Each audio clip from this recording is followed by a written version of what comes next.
네, 시청자 여러분 안녕하십니까. 박춘의 경을 치다 박춘입니다. 박근혜 정부의 이기 경제팀이 공식 출범했습니다. 시장에서는 이기 경제팀에 대해 긍정적인 기대를 하는 것 같습니다. 바로 증시부터 반응이 나타나고 있죠. 그런데 이기 경제팀이 앞으로 추진하고자 하는 정책들에 대해서는 많은 논란이 있는 것 같습니다. 오늘 그 가운데 두 가지 주제 한번 살펴보도록 하겠습니다. 먼저 기업들의 사내 유보금에 대한 것인데요. 사내 유보금을 기업들이 과도하게 보유하고 있다고 해서 정부가 이 사내 유보금을 임금이나 배당 투자로 이어지게끔 하겠다. 이를 통해서 경기 활성화를 유도하겠다라는 방안을 내놓고 있습니다. 그런데 그 방법에 대해서 지금 찬반의 목소리가 아주 팽팽하게 맞서고 있죠. 이 내용 한번 살펴보도록 하고요. 그리고 또 하나는 그동안 참 말도 많고 탈도 많았던 부동산 정책들을 좀 정리해 보도록 하겠습니다. 일단 규제 완화의 확대 쪽으로 가닥이 잡혀가고 있는 것 같고요. 그 가운데서도 LTV, 주택담보대출 비율을 높이는 것에 대해 여러 가지 의견이 나오고 있습니다. 과연 우리 시장 활성화에 정말 도움이 될 수 있을지 아니면 오히려 부실 대출만 더 늘어나는 것은 아닐지 한번 이 내용 집중 분석해 보도록 하겠습니다. 잠시 후에 찾아뵙겠습니다.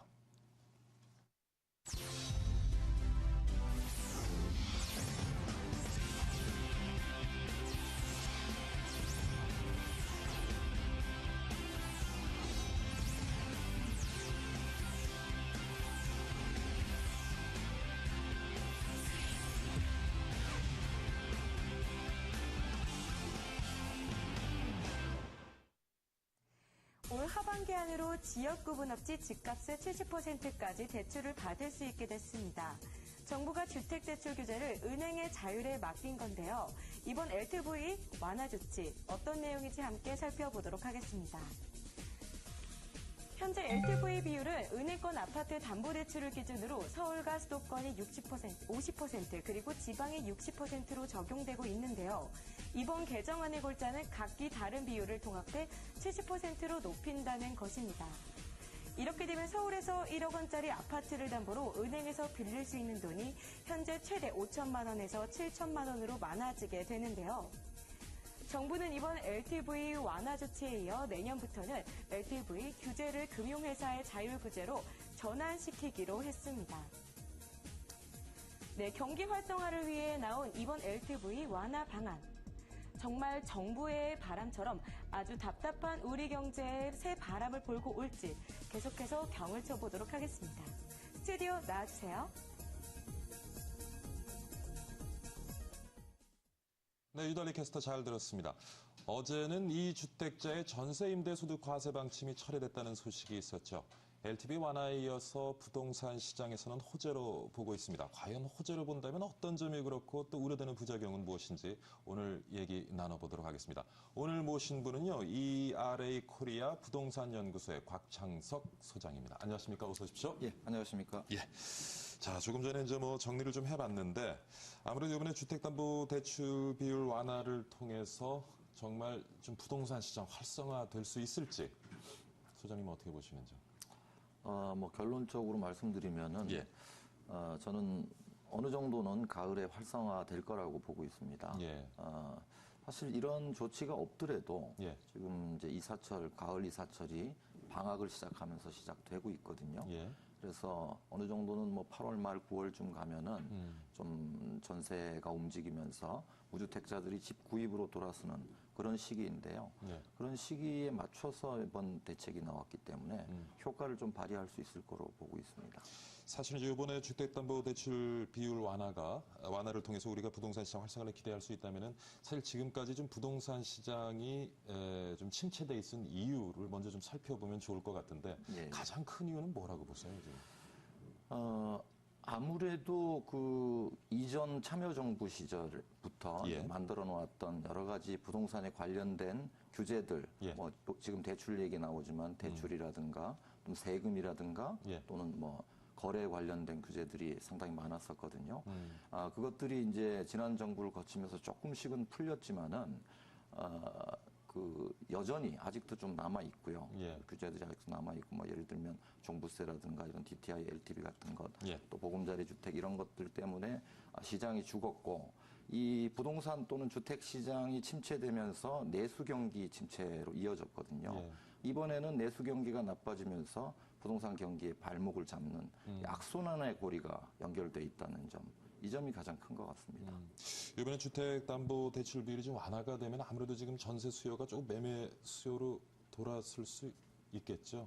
예, 뭐 돌아설 수 있는데 뭐 예. 이런 조치를 통해서 LTV 완화를 통해서 조금 더 원활하게 예. 주택을 구입할 수 있는 계기가 마련됐다고 볼 수 있죠.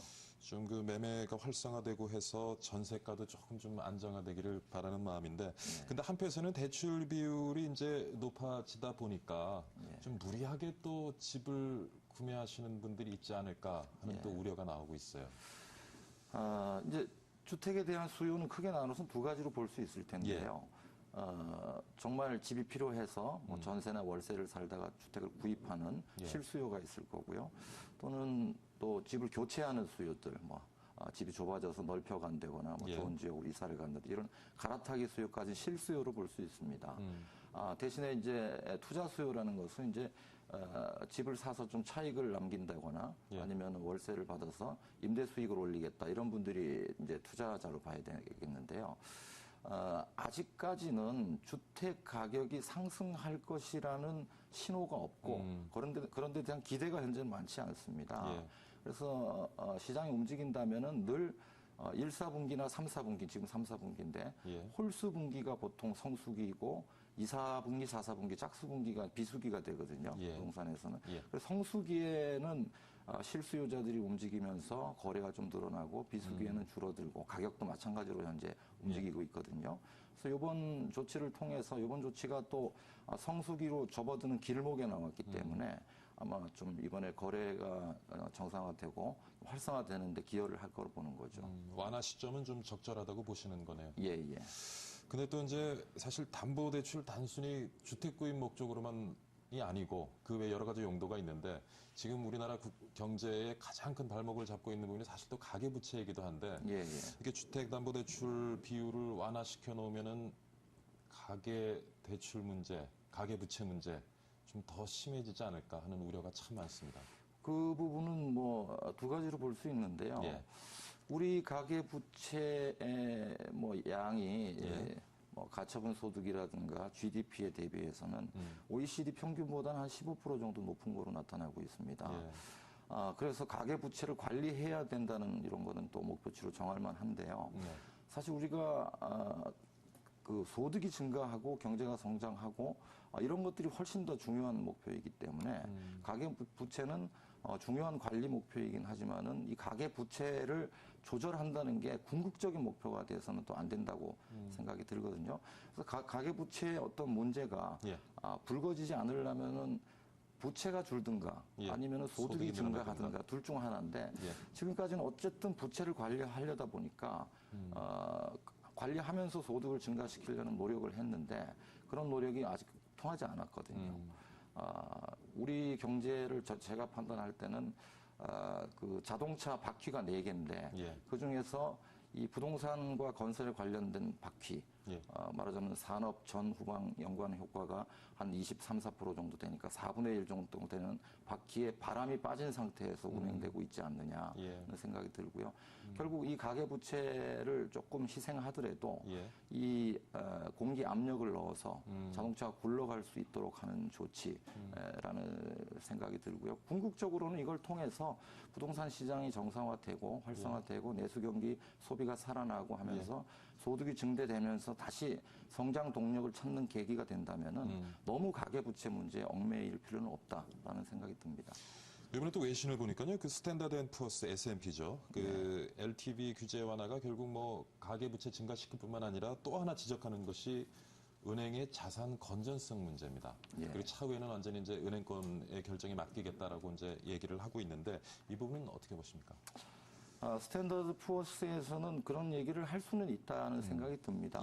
왜냐하면 뭐 자국에서도 서프라임 모기 사태가 번져서 한번 혼이 난 적이 있거든요. 근데 우리도 이렇게 가계부채를 관리하지 못하면은 어느 순간에는 그런 사태가 일어날 수 있다. 특히 은행의 그 건전성을 해칠 수 있다. 뭐 이런 얘기 경고는 받아들여지는데 이제 그런 경우는 주택 가격이 하락할 때 본격적으로 심각한 문제로 다가오거든요. 부채가 늘어나 있는데 집값이 계속 상승한다면은 예. 자산도 같이 상승하는 거니까 뭐 소득도 증가 별 문제가 없는데 미국의 경우에는 90년대 말부터 계속 집값이 올라가면서 뭐 모기지, 프라임 모기지에서 서프라임 모기지까지 가고 그 상태에서 공실률이 증가하면서 2006년부터 주택 매매 가격이 하락 압력을 받았고 그러면서 본격적인 문제가 됐지만은 우리나라의 경우는 상황이 좀 다릅니다.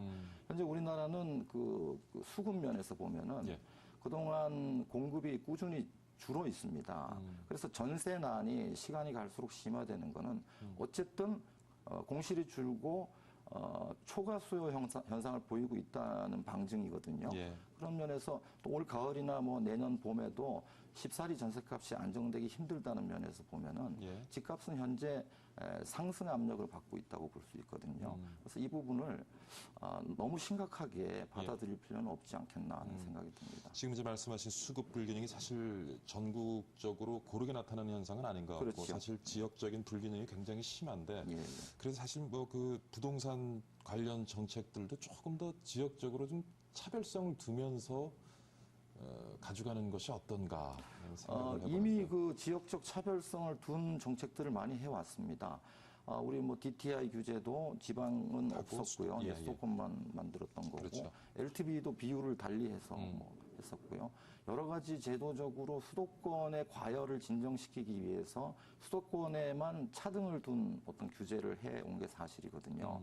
근데 지금은 오히려 반대로 지방의 경우에는 수급이 어느 정도 안정돼서 뭐 이미 전세 가격이 하락하기 직전까지 와 있고요. 예. 수도권은 그 반대 상황이거든요. 예. 수도권의 침체 골이 아주 깊습니다.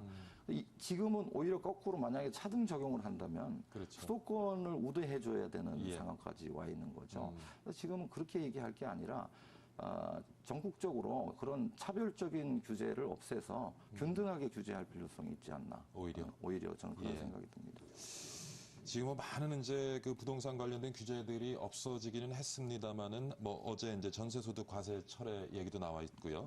여전히 이제 분양가 상한제라든가 재건축 초과이익 환수제 관련되는 문제는 뭐 여전히 논의 중인데 아까 좀 말씀하신 것처럼 이번에 그 주택담보대출 기준이 완화됐다고 해도 앞으로 부동산 경기가 좀 살아날 것이라는 신호가 시장에 주어져야 좀 매매 수요가 적극적으로 만들어질 것이다 하는 말씀을 하셨는데 부동산 경기를 조금 활성화시키기 위해서 지금 우리가 가지고 있는 규제들 뭐 많은 부분은 벌써 이제 풀렸습니다만은 어떤 부분이 앞으로 어떻게 좀 수정 보완이 돼야 될 것으로 보시는지.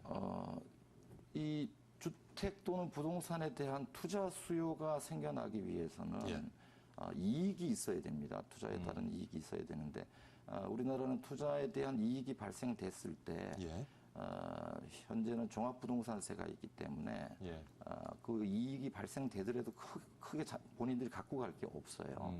그래서 사실 종합부동산세가 있는 한은 투자 수요가 말하자면 여유 자금을 가진 계층들이 부동산 시장으로 진입하지 않습니다.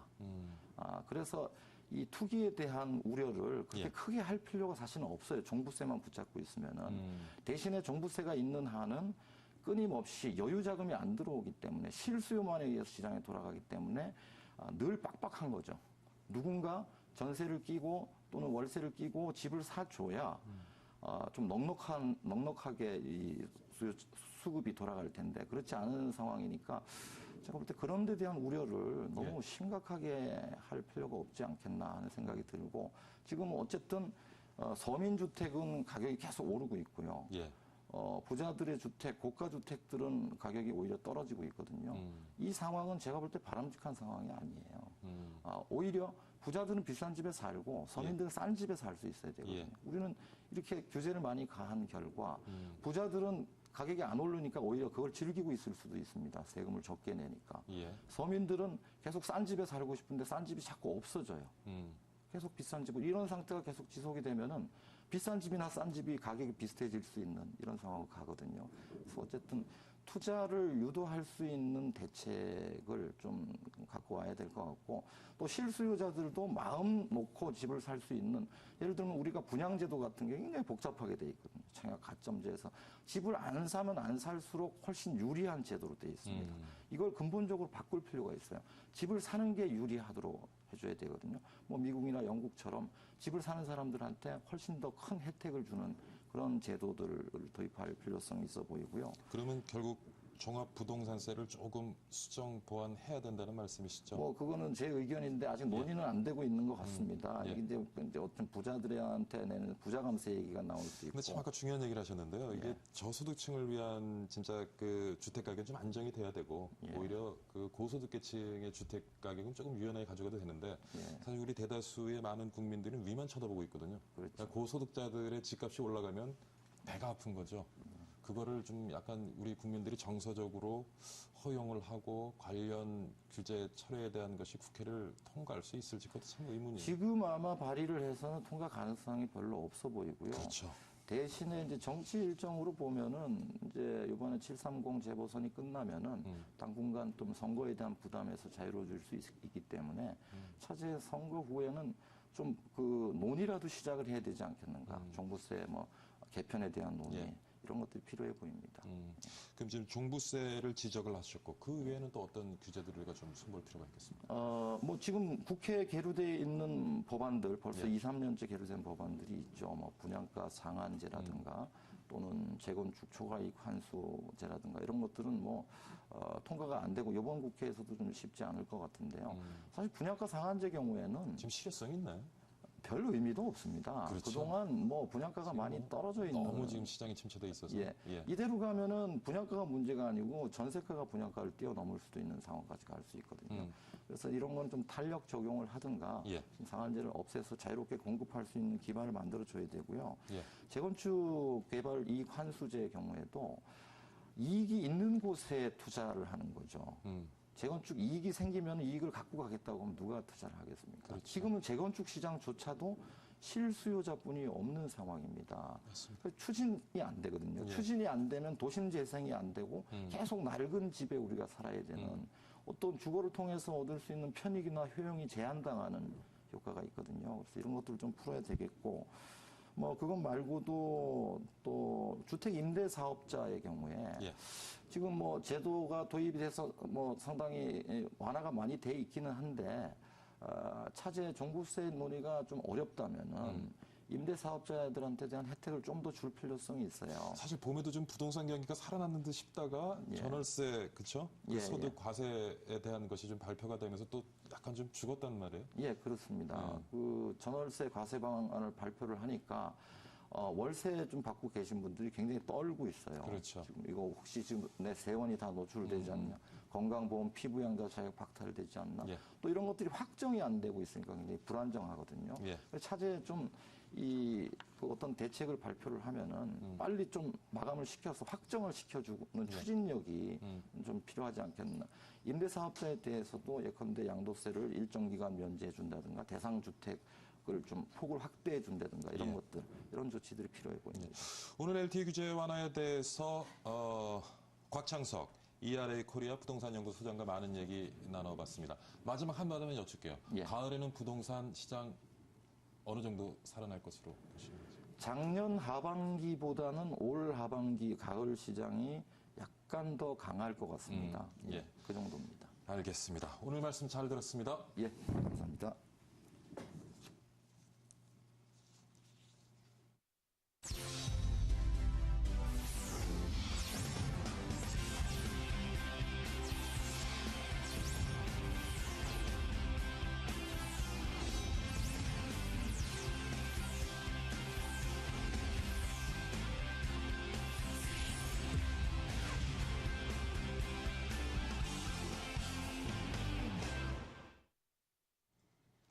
산의 유보금 과세안이 부활할 기미를 보이고 있습니다. 약 12년 만의 일인데요. 아쿠아일로를 걷는 경기를 살려보겠다는 정부의 강력한 의지가 보이긴 합니다만 이유야 어쨌든 기업 입장에서는 달가울 리가 없는 소식일 텐데요. 재계의 파란을 불러일으키고 있는 산의 유보금 과세안 추진 현황을 함께 살펴보겠습니다. 네, 논란의 중심에 있는 산의 유보금이라고 해서 단순하게 쓰고 남은 돈이 아닙니다. 기업의 단기이익금 중 세금과 배당금 등으로 지출된 금액을 제외한 뒤 사내에 쌓은 금액으로 사업 확장이나 영업활동 등을 위해서 기계, 설비, 건물 및 현금성 자산 등의 형태로 이 재투자되는 돈을 포함하는데요. 네, 현재 지난해 6월 기준으로 국내 10대 그룹 82개 상장사의 사내 보유금은 바로 477조 원으로 2010년보다 43.9%가량 증가했습니다. 반면 같은 기간 동안 가계의 저축성 예금 증가율은 16.9%에서 5.5%로 줄었습니다. 또 최근 대내외 경제 악재가 겹치면서 경기 회복이 더뎌지고 세수가 부족해질 가능성까지 계속해서 제기가 되면서 정부 차원에서 사내 유보금 과세안을 검토하기에 지금 이르렀는데요. 아직 구체적인 안이 나오고 있진 않았지만 사내 유보금 과세와 함께 유보금에서 발생하는 금융소득을 등의 더 높은 세율을 적용하자는 그 페널티를 주는 방안을 검토하고 있다는 발표가 나왔습니다. 대신 직원 성과금이나 배당금 등으로 유보금을 쓸 경우에는 세제 혜택을 강화한다는 그 유인책도 함께 고려하고 있다고 하는데요. 세제 혜택 강화까지 내수 부진이 심각한 수준까지 이르자 결국 과세 방안까지 나오게 됐습니다. 하지만 이런 방안이 과연 우리 경제에 긍정적인 영향을 줄 수 있을지 지금부터 본격적으로 경을 쳐보도록 하겠습니다. 스튜디오 나와주세요. 네, 유달리 캐스터 수고 많았습니다. 사내 유보금 논란 얘기 나눠보도록 하겠습니다. 이번에도 두 분 모셨는데요. 먼저 소개합니다. 참여연대 안진걸 사무처장 나오셨습니다. 안녕하십니까? 네, 안녕하십니까? 예. 그리고 한양여대 세무회계과의 오문성 교수 나오셨습니다. 어서 오십시오. 안녕하십니까? 예. 자, 조금 전에 잠깐 정리를 해봤는데요. 2011년 폐지됐던 사내 유보금 과세 논란 다시 이제 수면 위로 떠오르고 있습니다. 2012년에 새정치민주연합 추미애 의원부터 최근에 이인영 의원까지 법인세법을 개정해서 기업의 사내 유보금 과세를 추진해야 한다고 지금 발의한 상태고요. 일단 과세를 해야 된다는 논리 먼저 한번 짚어보고 가겠습니다. 좀 네. 짚어봐 주시죠, 차장님. 예. 뭐 보통 저희가 이제 복지국가를 위해서 예. 또는 서민들의 행복을 위해서 좀 국가나 정부가 담당해야 될 공적 영역 또 지출이 많아야 되기 때문에 예. 당연히 정부가 적극적으로 세금을 걷어야 됩니다. 예. 그런 차원에서 사실 저희는 사내유보금 과세보다는 예. 법인세 인상이 가장 확실하거나 아니면 이미 지금 1년에 한 5.5조 정도의 법인세 감면분이 있거든요. 법인세 인상이요? 예. 예. 그러니까 법인세 인상이 어렵다면 최소한 법인세를 5.5조 정도 감면해 주는데 그것부터라도 폐지하자. 지금 일종의, 법인세가 우리랑 경쟁하는 기업들 그리고 그 예. 국가 수준과 비교해서 어떻습니까? 뭐 평균보다 조금 높다는 의견도 있는데요. 실제로는 뭐 평균에 근접해 있는데 근데 그렇다 하더라도 저희는 5.5조를 1년에 깎아주는 편에 있기 때문에 예. 기업이 사회를 위해서 내놔야 될 세금 조금 미진하다 이렇게 저희는 보고 있습니다. 왜냐하면 또 법인세율은 상당한 수준에 있는 건 사실이지만 예, 예. 그 나머지 이제 공적연금 부담분이나 이런 부분이 굉장히 다른 나라에 비해서 적거든요. 이제 그런데 예. 그러니까 사내유보금 과세 전에 저희는 그런 방법이 정부의 세수를 늘리고 그것이 국민의 복지를 늘리는데 굉장히 유력하다라고 보고 있지만 예. 네, 그 전에 사내유보금 과세가 일단 논란이 됐으니까 또 임대소득이 얼마 전에 과세가 된 적 논란이 된 적이 있었지만 예. 역시 거기에도 또 종교에도 과세가 돼야 된다는 것처럼 저희는 아무튼간 소득이 있는 곳에는 모조리 과세를 하자 예. 또는 과세를 할 수 있는 곳에는 과세를 하자는 건데 사내유보금이 지금 아까 전에 캐스터께서는 이제 몇 대 기업으로 480조로 했지만 실제로는 지금 한국은행 통계하면 2012년 기준으로 762조가 넘거든요. 예. 2012년 기준으로 762조나 쌓여 있습니다. 이 돈이 일종의 투자에 사용된다거나 급여로 간다거나 배당으로 간다거나 또는 고용으로 간다면 국민 경제를 훨씬 풍성할 가능성이 높기 때문에 과세 자체에도 의미가 있지만 사실은 과세에 따른 과세를 피하기 위해서라면 그렇게 해야 된다라는 일종의 전제를 달면 예. 국민 경제를 활성화하는 데 큰 도움이 된다. 그래서 사내유보금 과세에 저희가 원론적으로 찬성하는 입장입니다. 지금 원칙적으로는 법인세를 조금 더 인상하는 것이 좋겠다. 제일 좋지만 예. 일단 사내유보금 차선책으로 법인세 일단은 인상이 힘들다면 우리나라의 조세정이나 조세형평 그리고 기업들이 사내 보유하고 정부의 있는 세수를 넓히기 위해서는 다종다양한 사실 세수 확대책이 필요합니다. 예. 그건 누구나 인정하거든요. 그중에 사내유보금 과세도 그중에 방안이 하나는 될 수 있다 이렇게 보고 있습니다. 알겠습니다. 자, 사내 유보금에 대해서 과세해야 된다는 논리를 잠깐 짚어봤는데 교수님 네. 다른 쪽 의견 한번 좀 짚어봐 주시죠. 뭐 저도 완전히 반대하는 논리는 아니고요. 실은 이제 여기에 대해서 실제로 뭐 이런 여러 가지 다른 국가에서도 적용한 사례가 있기 때문에 근데 지금 그 처장님께서 소득이 발생하는 곳에서는 과세가 필요하다라고 했는데 사실 법인세를 냈는데 또 과세를 하게 되면 네. 이중과세가 아니냐는 논란이 있거든요. 뭐 이중과세에 대한 논리는 저도 동의합니다. 하지만 기본적으로 이제 조세라고 하는 것은 우리가 그 정책적인 목적이라는 게 항상 가미되기 때문에 그런 이중과세에 대한 어떤 그런 형태가 되어 있었지만 예. 지금까지 그 우리가 90년대에도 그러한 제도가 있었고 그 다음에 지금 현재 미국에 이제 그 accumulated earning tax라고 해서 이런 텍스의 시스템이 있습니다. 있는데 제가 이제 말씀드리고자 하는 거는 예, 예. 이제 그게 그 방향은 아니고요. 그래서 지금 현재 우리가 이제 요 문제가 이슈가 된 것은 지금 이슈가 된 건 아니고요.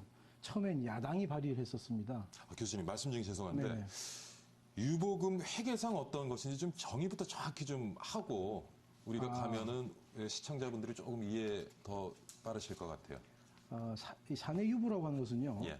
결국은 이제 우리 법학이나 우리가 회계학에서 쓰고 있는 그런 용어는 아닙니다. 아니고 이제 우리가 쉽게 설명을 드리자면 이 사회 유출, 사내 남아 있는 거하고 밖에 나간 거 이렇게 우리가 대응시키면 쉽게 설명이 되겠는데 회계적으로는 우리가 보통 자본이여금, 뭐 이익이여금 이런 말을 씁니다. 예. 그래서 우리가 자본금이 있고 자본이여금, 이익이여금이 있으면 이 자본이여금과 이익이여금을 보통 우리가 사내유보금에 해당한다고 이렇게 봐야 되겠는데요. 그래서 아직 그 사내유보금 과세에 대한 어떤 시행 여부, 시행될 건지 안 될 건지 또는 그 시행한다 하더라도 구체적인 어떤 윤곽, 자세한 사항이 아직 안 나왔기 때문에 그 모습이 명확하진 않지만 잉여금 중에 우리가 사내유보금 과세라고 해서 과세하게 된다면 법정 적립금이라고 해서 법적으로 적립을 강요당하는 적립금이 있습니다. 그거를 제외하고 우리가 그 이익잉여금 중에서도 배당이 가능한 미처분 이익잉여금 요게 이제 대상이 될 거거든요. 그러니까 우리가 사내유보금이 일반적으로 말하는 사내유보금하고 유보금하고 우리가 지금 과세 대상이 되는 사내유보금은 조금 성격이 다르다고 봐야 되고요. 그리고 그 사내유보금 과세가 왜 우리나라에 지금 이 세법에 들어와 있었고 미국도 있냐 하면 이 제도의 본래 취지는 그 비상장법인의 경우에 소수의 특수관계인으로 구성되어 있고 자기들이 높은 상대적으로 이 소득세율이 법인세보다 높거든요. 높은데 그걸 피하기 위해서 배당을 계속 하지 아니하고 계속 누적해 두는 거죠. 유보를 해둡니다. 그 이런 경우에 그 적정 유보 소득이란 말을 쓰는데요. 우리 세법적으로는 적정 유보 소득을 초과하는 그거는 기업보다는 투자자들에게 유리한 방향인 것이죠. 투자자 꼭 그렇지 않습니다. 그건 예. 투자자에 유리하다 불리하다 볼 수 없는 게 지금 자꾸 이제 우리가 유보 소득을 그 이렇게 나누어 주고 나면 투자자가 유리한 거냐 이렇게 말을 하는데요. 실은 그게 양면성이 있죠. 왜냐하면 유보 소득을 배당하지 않냐고. 지금 말씀하시는데 그 투자자의 소득세와 연계시켜서 지금 설명을 하시길래 제가 지금 아니, 여쭙는 그러니까 얘기입니다. 예. 투자자에 연계시킨 것은 예, 예. 투자자의 경우는 자기들이 이제 배당 소득세가 일반적으로 소득세기 때문에 높기 때문에 자기들은 특별히 이제 한 3인이 예를 들어 3명이 주주고 자기들이 전부 친인척 관계를 묻고 있습니다. 그러면 배당을 특별히 받을 이유가 없죠. 회사 기업 가치만 쫙 올라간다면 결국 나중에 처분을 통해서라도 충분히 해소할 수 있기 때문에 그것 때문에 그런데 적정 유보 소득을 미국 같은 경우는 25만 불 정도로 보고 있거든요. 그래서 25만 불을 빼고 그 나머지에 대해서 그 법인세와는 별도로 추가로 이제 그 과세를 하고 있는 그런 제도가 있습니다. 예. 저도 제가 잠깐만 덧붙여 보면요. 아까 말씀드린 것처럼 762조가 있으니까 거기에 다 과세를 한다는 게 아니거든요. 보면 이제 법적으로 반드시 유보해주게 되어 있는 돈이 있습니다. 이제 준비금 같은 거로. 그것도 빼고. 또 보면 우리가 세금을 부과할 때 여러 가지 공제를 시도하지 않습니까? 그러니까 각종 또 공제를 하고 나면 실제로 지금 국회 검토 보고서에 보면 1년에 한 2조 원 정도 세수가 발생하는 것으로 추정되고 있거든요. 근데 그 2조 원도 설계를 어떻게 하냐에 따라서 뭐 세율을 좀 더 낮춘다든지 참고로 교수님 예전에 세율은 15%였죠. 그렇죠. 15%였는데 뭐 세율을 좀 더 낮추면 2조 원보다 더 줄어드는 거죠. 그러니까 새로운 세금을 완전히 도입하는 건 아니지만 그래도 예전에 2001년도 없어진 세금을 저희는 그때 없어진 게 좀 잘못 그때 왜 없었다 생각해요. 없어졌던 거죠? 그때는 2001년도가 예. 이제 이른바 김대중 정부 때인데요. 이제 흔히들 말하는 우리나라 사회에 개혁 정부긴 하지만은 신자유주의 경제 사조를 아주 본격화한 때라는 평가를 받습니다. 그때 당시에 뭐 신용카드 사태도 있었죠. 재벌 대기업의 출자 총액 제한제도 폐지된 때거든요. 그다음에 각종 부동산 규제도 완화되거나 폐지될 때입니다. 당시에는 어쨌든 IMF의 경제를 활성화하기 위해서 또는 외국 자본을 투자 유치하기 위해서는 과감하게 가급적인 뭐 세금이라든지 규제 이런 것은 투자자들이 좀 싫어하니까 그런 걸 좀 다 없애는 분위기였습니다. 그래서 저희는 그게 대단히 잘못된 생각하는데 방금 우리 교수님 굉장히 중요한 말씀해 주셨거든요. 이건 이중과세 논란이 일부 있습니다. 분명히. 왜냐하면 법인세 내고 또 부과하는 거니까. 근데 미국이나 일본이나 대만 같이 굉장히 합리적인 나라들이 또는 자본주의가 우리보다 발전했다는 나라들도 다 부과하는 데는 제가 곰곰이 이렇게 공부를 해보면 이게 배당으로 줄 돈 또는 투자로 할 돈, 세금으로 줄 돈 이렇게 주면 이것들은 다 세금으로 일단 국민 경제에도 도움이 되고 각각의 세금으로도 환수가 되잖아요. 예.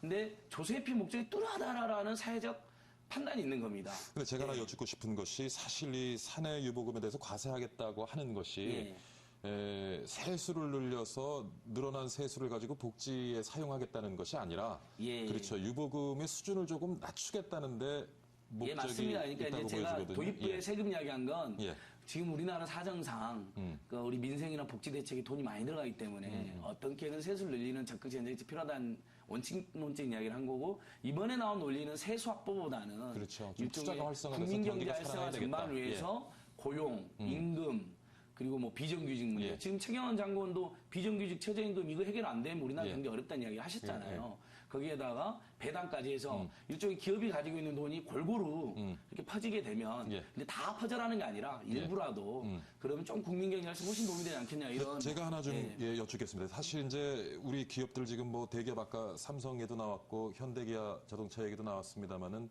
사실 외국에서는 지금 활발하게 투자를 하고 있거든요. 네. 지금 남미, 동유럽, 그다음 중국 쪽에서 보면은 공장 증설도 하고 활발하게 투자를 하고 있는데 사실 국내에는 지금 전혀 투자가 없단 말이에요. 이거는 우리가 좀 과연 그 유보금에 대해서 과세를 해서 국내 투자를 유도하는 것도 중요하겠지만 왜 그들이 국내에서 돈을 들고 투자를 안 하는지에 대해서는 조금 생각해 봐야 될 문제가 아닌가 싶어요. 어떻습니까? 근데 기업이 어떤 그 투자를 한다고 하는 것은 그 고도의 어떤 개인적인 판단입니다.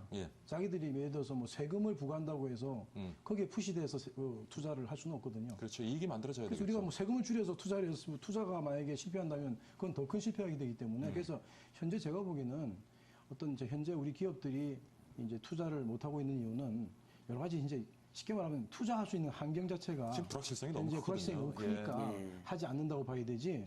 현재 저는 뭐 지금 우리 그 현재 그 박근혜 정부의 제2기 그 경제팀의 생각을 저는 이해는 합니다. 그 취지는 무슨 말이냐면 기본적으로 이제 그 소득을 유보 소득을 줄여가지고 그것을 배당이나 임금으로 주물러 해가지고 가계 소득으로 자연스럽게 이제 흘러가게 이렇게 해서 가계 소득이 늘면 기본적으로 소비가 늘 거 아니냐, 소비가 늘면 또 경기 활성화 될 거 아니냐, 뭐 이런 논리로 현재 가는 것 같습니다. 가는데 그게 이제 그렇게 연결될지에 대해서는 실은 미지수인 것이죠.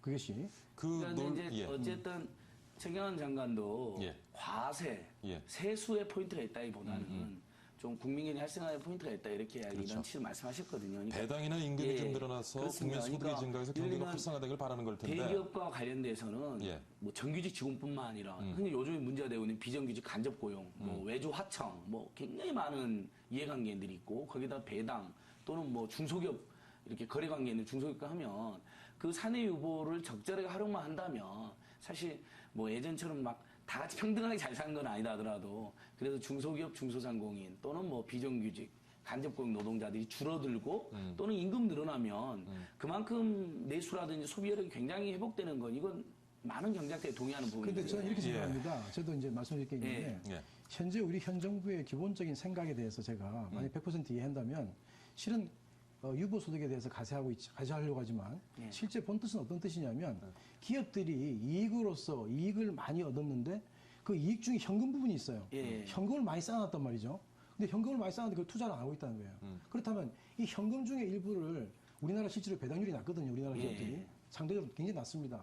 배당도 좀 많이 하고 그 직원들한테 임금도 좀 많이 주고 투자도 하고 해서 경기 진작에 얘들 좀 기회해라. 뭐 이런 뜻입니다. 그런 뜻인데 실제로 그 현금에 가세할 수 있는 근거는 없습니다.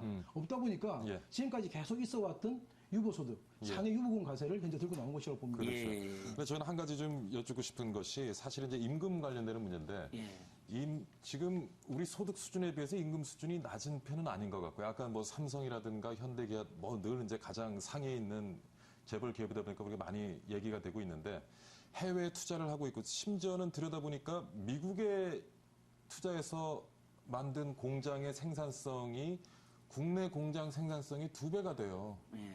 임금 대비해서. 이거는 문제가 아닌가 싶어요. 그러니까 모르겠습니다. 제가 너무 지나치게 좀 얘기를 하는 건지는 아니요, 모르겠지만 아니요. 내가 돈을 가지고 좀 투자를 하고 싶은데 네. 자 미국에다가 공장에 투자를 해도 이 생산성이 2배를 얻을 수가 있는데 굳이 내가 왜 그러니까 뭔가 기업들이 좀 제대로 활동하고 사회에 공헌할 수 있는 그런 분위기 자체를 만들어주고 난 다음에 이런 예. 것들이 논의가 돼야지 뭐 그게 우리가 선후관계가 맞는 게 아닌가. 토론하면서 다종다용한 그런 토론해야죠. 근데 우리나라가 기업하기 나쁜 나라는 아닙니다. 뭐 기업하기 좋은 나라 지수 같은 거 국제 인덱스 같은 거 보면 상위권에 들 올라와 있고 아직도 많은 근데 주제가, 물론 이제 예. 뭐 여전히 여러 가지 문제는 있을 수 있겠지만 제가 다 토론해야죠. 뭐 불합리한 규제는 풀 수 있다고 저희도 보잖아요. 다만 꼭 해야 될 규제는 풀면 안 된다 이런 건데 예를 들면 얼마 전에 이제 고용 공시제도라는 게 도입이 됐거든요. 그래서 우리나라 재벌 대기업의 고용 형태를 보니 최근에 간접 고용이나 비정규직 문제로 심각한 뭐 이렇게 이슈가 됐던 삼성전자 서비스 보니까 비정규직 몇십 명밖에 안 되는 거 나오는 거예요. 언론에는 10,000명씩 있다고 나왔는데 그러니까 아예 애주하청해 줘가지고 그분들에 대해서는 삼성전자 직원이 아니까 고용공시에도 빠져 있는 거예요. 근데 그분들 급여가 뭐 10,000명이나 되는 삼성전자 서비스 일을 하는데 10,000명이나 되는 분인데 실제 급여는 막 한 달 150만 원밖에 못 받거든요. 그럼 그 10,000명의 그 소비력이 확 줄어드는 거잖아요. 그 집집에 가정마다의 불행도 있는 거고. 이제 저희가 오늘 이 토론에서는 과세 여부에 초점만 맞출 게 아니라 일종의 재벌 대기업을 우리가 막 없애려고 그러는 게 아니잖아요. 국민 경제 핵심으로서 존중하되 일종의 모든 국민이 어떻게 잘 사는 선순환 구도는 어떻게 선순환 관계를 어떻게 맺어볼 것이냐 이런 저는 고민이라고 생각하거든요. 그렇다면 방금 말한 것처럼 세수 진작보다는 일종의 그런 걸 안 하면 페널티를 줄 수 있다라는 신호를 보냄으로써 그리고 하나만 더 말씀드릴게요. 재벌 대기업 최근에 고용이 거의 안 늘어났습니다. 그 수익은 계속 엄청 늘어났다고 지금 분석되잖아요. 우리나라 뭐 100대 기업이. 근데 고용은 거의 제자리에 그러고 나와 있는 거예요. 이게 국민들이 이게 답답한 겁니다. 좀 고용을 대폭까지는 아니어도 점진적으로 늘리고 비정규를 좀 축소할 수는 없는 건지. 외주화청 어쩔 수 없이 외주화청 줘야 될 건 줘야 되지만 핵심 상시 업무는 사실 자기들이 정규직으로 뽑아서 하는 게 맞거든요. 이렇게 좀 전환해라는 건데 사내 유보금에 대한 과세가 그런 것들을 이렇게 건강하게 자극하는 수단이 될 수 있지 않을까 이런 기대를 저희는 하고 제가 한 있는 말씀 드리면 기본적으로 이제 우리가 사내 유보금에 대해서 과세가 이루어지면 임금이 좀 더 줄 수 있고 그러니까 그렇다고 해서 임금 더 주는 거 아닙니다. 더 줄 수 있다는 거지. 예. 임금을 더 줄 수 있고 가능성. 배당도 더 할 수 있고 그 가능성을 제기하는 것이고 또 하나 이제 계속 보면 이제 언급되는 것이 투자가 활성화될 거다 이런 말씀을 하는데 이거는 잘못된 생각입니다. 그러니까요. 왜냐하면 투자가 활성화되는 거는 여러분들 회계에 대해서 조금만 아시는 예. 분들은 그게 지금 그 우리 사내 유보 이익에 대해서 투자라고 하는 것은 자산이 증가되고 현금이 감소되는 것인데 그거는 양쪽에서 리테인드 어니 그 우리 사내 유보에 든 상태에서 증가되거든요. 감소되고. 예. 그게 전혀 그거는 근거 없는 말이고요. 또 하나가 우리가 자꾸 이제 그 기본적으로 말은 그렇게 하면서도 자꾸 가지고 있는 편견이 있습니다. 이 사내 유보금이라는 게 현금이 아니라는 거죠. 이거 현금 절대 아니거든요. 그래서 지금 저희가 조사해 보면 2012년도 말 기준으로 30대 기업의 사내 유보금이 443조인데 이 중에 현금은 67조밖에 안 돼요. 예. 15%밖에 안 되기 때문에 실제로는 현금을 아까도 제가 말씀드렸지만 그 본 뜻은 현금으로 하는 건데 예. 사내 유보금 과세를 하기 때문에 거기서 디스매치가 되고 있는 거고요. 또 하나가 다른 나라에 그런 제도가 있기 때문에 우리나라 하자. 그 말씀 분명히 할 수 있는데 실은 우리나라를 참고해야 될 게 미국 제도에 대해서 자세히 봐야 됩니다. 예. 미국 제도가 어떻게 되어 있냐면 미국의 그 아까 말한 그 A 텍스라는 제도가 어떤 제도냐면 자진 신고 납부하는 제도가 아니고요. 예. 세무조사에서 걸리게 되면 예. 거기서 과세하는 제도입니다. 그 말은 뭐냐면 거기서 자기들이 볼 때 요거는 지금 그렇게 어떤 그 사내 유보를 많이 하는 것이 예. 기본적으로 배당 소득세를 회피하는 그런 목적이 확실하다고 IRS에서 인정할 때 우리나라 구세청에 해당하는 IRS에서 인정할 때만 과세할 수 있고 거기에 대해서도 만약에 그 납세자 쪽에서 우리가 충분히 우리가 유보해두는 이유가 있다. 정당한 이유를 입증할 수 있으면 또 빼주거든요. 그래서 굉장히 이건 특이한 케이스로 하고 첫 번째 이 사내 유보 과세가 기본적으로는 어떤 경기 활성화에 쓴 예는 별로 없다고 봐야 됩니다. 저는 그렇게 생각해요. 그러니까 뭐 예. 미국도 아까 저도 인정했듯이 보니까 구글이나 애플 같은 예. 경우도 우리 대기업보다 지금 사내 유보금 수준이 높아요. 예, 그러니까. 예. 근데 이제 다만 미국에서도 그 이제 방금 경기 활성화보다는 미국에서는 조세피 목적을 차단하기 위한 거로 되어 있거든요. 그렇죠. 근데 우리나라 대기업들도 주주들이 배당을 받으면 배당 소득세 1년 안에 내야 되니까 그거 내기 싫어서 기한이익을 누리고 있다라는 비판을 받고 있습니다. 그러니까 여러 관점에서 이 제도가 긍정적인 면은 분명히 있으니까 예를 들면 기업이 지금 막 대기업들은 막 절대 못한다는 식으로 막 큰일이 날 것처럼 이야기하는데 저는 오늘 교수님 진단이 굉장히 냉정하다고 생각합니다. 그러니까 저도 막 이 자리에서 반드시 도입돼야 된다고 이야기하는 게 아니고 뭐 이런 제도 검토해볼 수 있는 건 우리 사회가 그리고 뭐 예를 들면 재벌 대기업의 산업유보금 성역인 거 아니잖아요. 그걸로 어떤 좋은 정책이 가능할까? 또는 혹시 조세피 목적이 있다면 거기에는 어떤 페널티가 가능할까? 이렇게 지금 논의하는 과정이라고 저는 생각하거든요. 그래서 보니까 몇 가지 긍정적인 게 있더라. 미국, 일본, 대만도 하던데 조세피를 차단하는 목적이 있더라. 일단 뭐 이렇게 접근한 방법도 있고 한국에서는 재벌 대기업의 경제력이 굉장히 집중되어 있기 때문에 그 관계를 오히려 선순환으로 이용해가지고 다양한 이해관계인들에게 조금 더 특히 사내유보금 중에서 현금 유보금 같은 경우가 조금 더 지원이나 퍼지게 할 수 있는 건 아닌가 이런 고민까지 하게 된 거죠 저희들이. 사무처장님께서도 지금 교수님이 지적하셨던 것처럼 사내유보금에 대한 과세가 결국에는 뭐 기업들의 투자 증진을 이끌어내지는 못할 것이다. 네, 투자보다는 오히려 사내유보금 아까 말한 것처럼 배당소득이라든지 그 다음에 뭐 급여를 더 준다든지 또는 원래 비정규직으로 채용했던 걸 정규직으로 채용해서 그런 급여를 더 준다든지 이런 식으로 급여나 임금 인상이나 정규직이나 고용 안정이나 이렇게 또는 고용 차출이나 그리고 그렇게 가면 오히려 뭐 기업들에게 인센티브도 더 주고 그러니까 비정규직을 정규직으로 전환한다든지 고용을 확 늘렸다든지 또는 원래 최저임금보다 너무 최저임금 낮으니까 요즘 생활임금이란 말이 유행하잖아요. 라이프 웨이지라고 미국에서는 그걸로 막 학생들이 데모도 많이 하고 그랬는데 그런 데 근접하면 인센티브 준다든지 그러니까 이렇게 다 좀 공익적이고 사회 공공성을 넓히는 방향의 정책 카드라고 저는 이제 생각하고 있습니다. 저는 개인적으로는 이 사내유보금 과세가 실제로 시행되지 않고 이 토론만 되고 끝나더라도 의미가 있다고 저는 봅니다. 왜냐하면 제2기 경제내각이 지금 현재 이런 어떤 이슈를 던지는 것은 기본적으로 이게 이제 어떤 여러 가지 문제가 있어서 나중에 결국 시행되지 않더라도 현 경제팀에서의 입장은 경제를 활성화시키고 싶다. 간절히 활성화시키고싶다는 강력한 의지를 보여줬다고 보기 때문에 전 나름대로 의미가 있다 이렇게 봅니다. 근데 사실 아까 그 미국 기업 선진 기업들의 사내유보금 수준을 얘기를 했었는데 그 기업들을 보면은 유보금은 굉장히 많이 가지고 있음에도 불구하고 또 투자도 활발하게 한단 말이에요. 지금 보면은 뭐 예를 들어 구글 같은 경우에는 무인기라든가 무인 자동차 뭐 새로운 시장을 만들기 위해서 엄청난 투자를 하는데 그런 부분에 있어서 우리 지금 상위 대기업들은 조금 많이 아쉽습니다. 모습을 보이는 것이 많이 아쉽고 어쩌다 보니까 우리나라는 IMF의 그 주주 구성도 외국계 자본이 뭐 50%를 육박하는 대기업이 굉장히 많아서 배당 늘리면 오히려 외국계 자본 주주들 또는 흔히들 말하는 단기성 투기 자본까지 다 배만 물리는 거 아니야 이런 지적도 있거든요. 그 지적이 지금 많더라고요. 그런 지적도 저희도 심각하게 검토하고 있습니다. 그러니까 막 제가 막 무조건 와 하고 달려가는 게 아니잖아요. NGO들도 교수님 같은 분들 만나갖고 조언도 듣고 그러는 거거든요. 그래서 그러니까 참 우리 경제가 IMF 여러 가지 또 왜곡되어 있는 게 있는데 어쨌든 재벌 대기업으로 경제에 너무 집중되는 건 사실인데 근데 굉장한 소득을 거두고 있는 건 사실이잖아요. 그러니까 뭐 삼성전자가 얼마 전에 뭐 어닝 쇼크가 있다고 하지만은 1년에 200조가 넘는 매출을 거둬들이고 있거든요. 그러니까 뭐 순이익만도 뭐 13조, 14조 막 그러지 않습니까? 그러니까 그런 정도의 대기업들이 고용이라든지 임금이라든지 비정규직 문제라든지 또는 협력사들의 생존이라든지 이런 거 좀 더 신경 쓰게 만드는 게 꼭 거창하게 경제민주화로 말하지 않아도 저희는 그렇게 해야 경제 활성화 된다고 보거든요. 좀 다수가 골고루 숨통이 트여야지 돈도 쓰고 또 고용도 늘리고 그러지 않겠습니까? 저는 그런 것을 저희 NGO들은 그런 걸 지금 간절히 원하는 겁니다. 근데 현 경제팀의 생각은 가는 방향은 좀 맞다고 봅니다. 왜냐하면 아니 그렇게라도 그렇게 정말 해주신다면 좋을 것 지금 같아요. 현재 이런 말이 있거든요. 법인세율을 올리는 것보다는 그죠?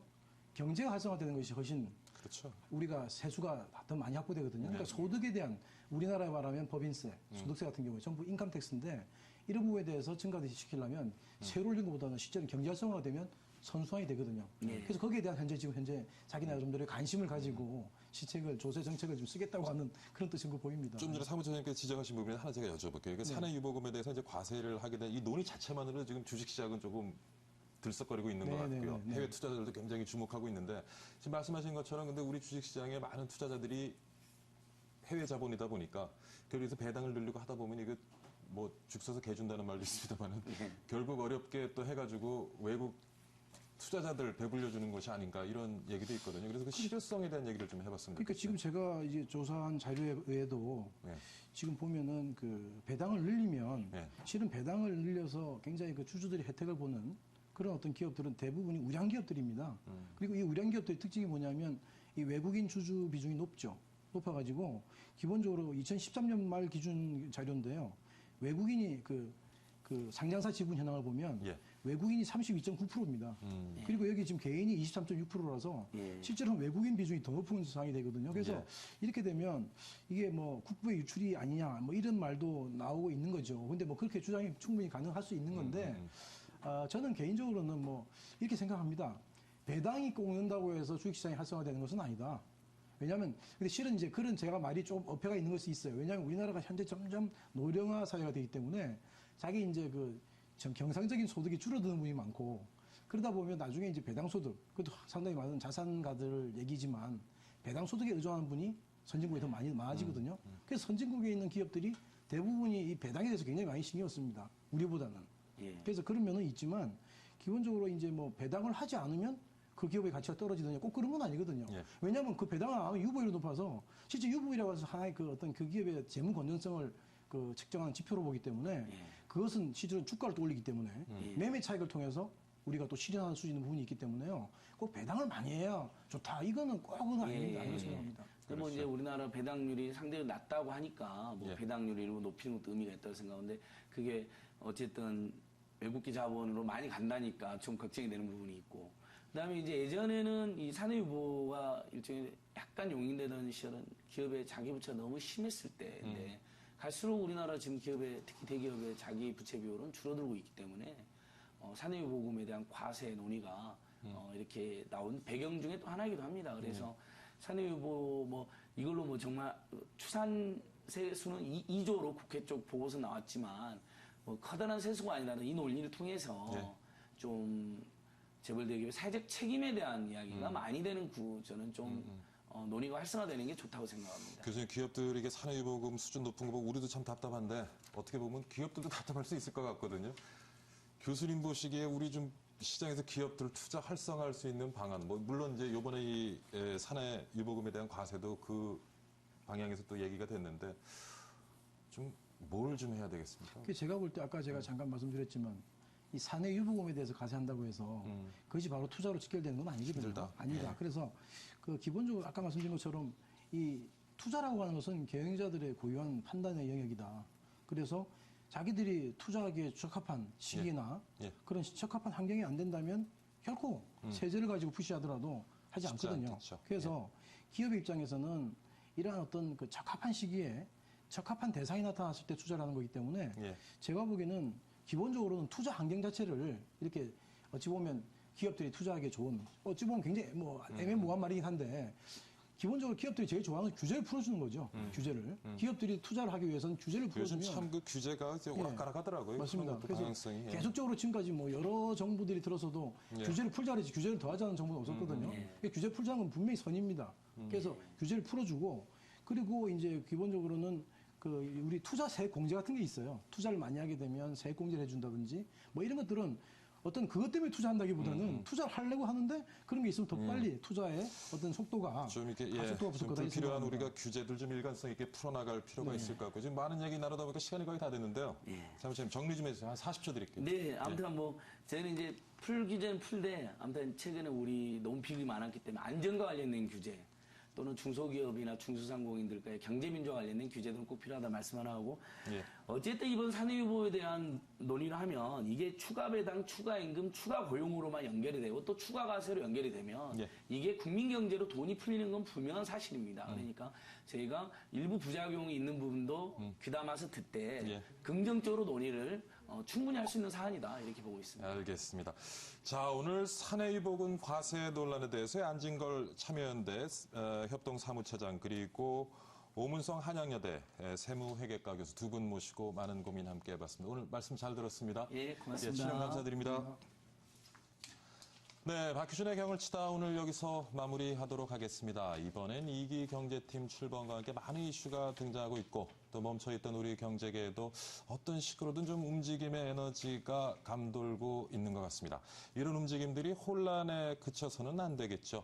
경기도 좀 살리고 우리 모두가 공감할 수 있는 좋은 방향으로 지금의 분위기가 좀 잘 흘러가기를 한번 기대해 보겠습니다. 저는 다음 주 다시 건강한 모습으로 인사드리겠습니다. 시청해주신 여러분 감사드립니다.